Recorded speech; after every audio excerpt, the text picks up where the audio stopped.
നമസ്കാരം.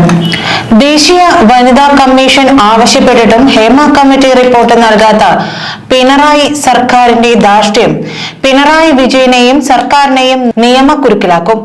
ഹേമ കമ്മിറ്റി റിപ്പോർട്ടിന്റെ പൂർണ്ണരൂപം കൈമാറണമെന്ന വനിതാ കമ്മീഷന്റെ നിർദ്ദേശം കേരളം പാലിച്ചിട്ടില്ലെന്നത് ഗുരുതര കൃത്യവിലോപവും ചട്ടലംഘനവുമാണ്. കേരള സർക്കാരിന്റെ നിഷേധാത്മകമായ നിലപാടിനെ തുടർന്നാണ് കമ്മീഷൻ അംഗങ്ങൾ കേരളം സന്ദർശിച്ച ഇരകളുടെ മൊഴികൾ നേരിട്ടെടുക്കാൻ തീരുമാനിക്കുന്നത്. സർക്കാരിനും പ്രത്യേകിച്ച് മുഖ്യമന്ത്രി പിണറായി വിജയനുമെതിരെ ഹേമ കമ്മിറ്റി റിപ്പോർട്ട് മൂടിവെച്ച സംഭവത്തിൽ ക്രിമിനൽ കേസുകൾ എടുക്കണമെന്ന ആവശ്യം ശക്തിപ്പെടുമ്പോഴാണ് ദേശീയ വനിതാ കമ്മീഷനെ പോലും ധിക്കരിക്കുന്ന പിണറായി സർക്കാരിന്റെ നിലപാട്. ഹേമ കമ്മിറ്റി റിപ്പോർട്ടിന്റെ പൂർണ്ണരൂപം ദേശീയ വനിതാ കമ്മീഷൻ ആവശ്യപ്പെട്ടിരുന്നു. ഒരാഴ്ചയ്ക്കകം റിപ്പോർട്ട് ലഭ്യമാക്കാനാണ് സംസ്ഥാന സർക്കാരിനോട് കമ്മീഷൻ ആവശ്യപ്പെട്ടിരുന്നത്. എന്നാൽ കമ്മീഷൻ നിർദ്ദേശിച്ചിട്ടും സംസ്ഥാന ചീഫ് സെക്രട്ടറി ഇക്കാര്യത്തിൽ കമ്മീഷന് മറുപടി നൽകാൻ പോലും കൂട്ടാക്കിയില്ല. 1 കോടിയിലേറെ ചെലവാക്കിയ ഹേമ കമ്മിറ്റി റിപ്പോർട്ട് മുഖ്യമന്ത്രി കൈനീട്ടി വാങ്ങിയതിൽ പിന്നെ സിനിമാ ലോകത്തെ സൂപ്പർ സ്റ്റാറുകൾ ഉൾപ്പെടെയുള്ള വേട്ടക്കാരെ സംരക്ഷിക്കാനായി മുഖ്യമന്ത്രി പിണറായി വിജയനും സാംസ്കാരിക വകുപ്പും ചേർന്ന് 3 വർഷക്കാലം റിപ്പോർട്ട് മൂടിവെച്ച് ഗുരുതരമായ സത്യപ്രതിജ്ഞാ ലംഘനമാണ് നടത്തിയിരിക്കുന്നത്.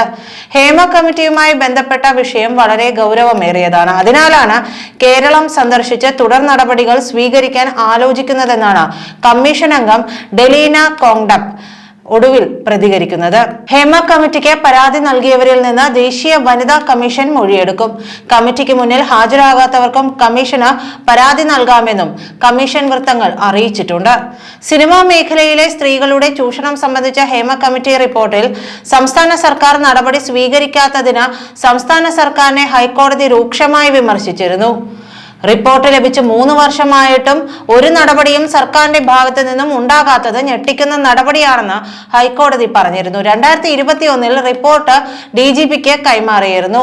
വർഷങ്ങളായി ഇതിൽ നടപടി ഉണ്ടാകാത്തത് ശരിയായ നടപടിയല്ല. രാജ്യത്തെ നിയമം അനുസരിച്ച് സർക്കാർ പ്രവർത്തിക്കണമെന്നും ഹൈക്കോടതി പറഞ്ഞിരുന്നു. ഹേമ കമ്മിറ്റി റിപ്പോർട്ട് പ്രത്യേക അന്വേഷണ സംഘം പരിശോധിക്കണം. പൂർണ്ണ റിപ്പോർട്ട് അന്വേഷണ സംഘത്തിന് കൈമാറണം. വിശദമായി മൊഴികൾ പരിശോധിച്ച അന്വേഷണം വേണം.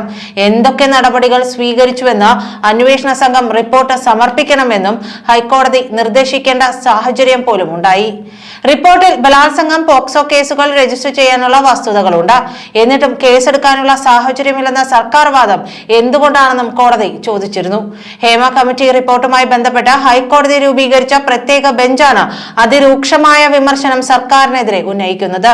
ഹേമ കമ്മിറ്റി റിപ്പോർട്ട് പുറത്തു വന്നതിൽ പിന്നെ അമ്മയുടെ മുൻ ജനറൽ സെക്രട്ടറിമാരായ സിദ്ദിഖ്, ഇടവേള ബാബു, നടന്മാരായ മുകേഷ്, ജയസൂര്യ, മണിയം പിള്ള രാജു, ബാബുരാജ്, സംവിധായകരായ VK പ്രകാശ്, ശ്രീകുമാർ മേനോൻ തുടങ്ങി നിരവധി സിനിമാ വിഗ്രഹങ്ങളാണ് നിലത്ത് വീണ് ഉടയുന്നത്. ഇതിൽ ബാബുരാജ്, ഇടവേള ബാബു എന്നിവർക്കെതിരെയും മുകേഷിനെതിരെയും ബലാത്സംഗ കുറ്റമാണുള്ളത്. ശ്രീകുമാർ മേനോനെതിരെയും ഗുരുതര ആരോപണമുണ്ട്. എന്നാൽ ഇവർക്കെതിരെ ഒന്നും പോലീസ് കരുതലോടെയുള്ള തെളിവ് ശേഖരണം ഇതുവരെ നടത്തിയിട്ടുമില്ല. നന്ദി.